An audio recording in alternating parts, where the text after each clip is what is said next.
Bonjour à tous. Dans cette nouvelle vidéo, nous allons parler de la relativité du mouvement à travers plusieurs exemples. Le premier exemple sera l'activité numéro 1, page 236, dans votre manuel le Hachette 2010. Alors, on va étudier le mouvement d'un cycliste B dans un peloton par rapport à trois référentiels, qui est le spectateur au bord d'une route, un autre cycliste et un caméraman. On vous dit, après un effort plus ou moins long, le coureur de tête A se décale, relâche son effort et se laisse glisser en dernière position. Puis, le coureur, en deuxième position, B, prend le relais. On cherche à décrire le mouvement d'un cycliste.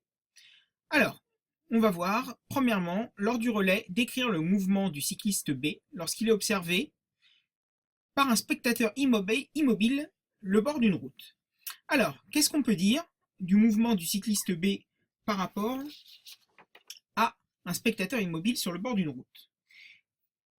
Eh bien, on peut dire qu'il le voit passer rapidement, en ligne droite le long de la route, et soit de droite à gauche, soit de gauche à droite, bien sûr, en fonction du côté où se place le spectateur immobile au bord de la route. Donc ça, c'est plus ou moins facile. Le spectateur est immobile, il voit passer le cycliste B de gauche à droite ou de droite à gauche.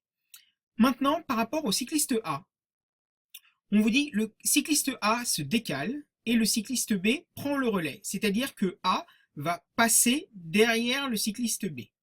Donc, si on prend le cycliste A comme référentiel, on peut dire que le cycliste A voit passer B lentement à côté de lui, de l'arrière vers l'avant. Et enfin, un caméraman est en train de doubler le groupe de cyclistes sur une moto. Alors, le caméraman va donc doubler le cycliste B qui est en tête du relais. Qu'est-ce qu'on peut dire? Il le voit passer de devant lui à derrière lui à une vitesse qui dépend de celle de la moto par rapport au cycliste B.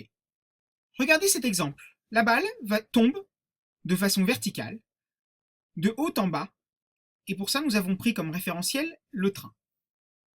Nous sommes dans le train, donc la balle tombe verticalement. Maintenant, si nous prenons comme référentiel le sol, la terre, le train, lui, va bouger par rapport à la terre. Donc la balle, certes, va tomber, mais elle va faire des sortes de rebonds, puisque le train bouge et est en mouvement par rapport au sol. Donc, le mouvement de la balle, entre le référentiel du train et le référentiel de la Terre, n'est pas le même.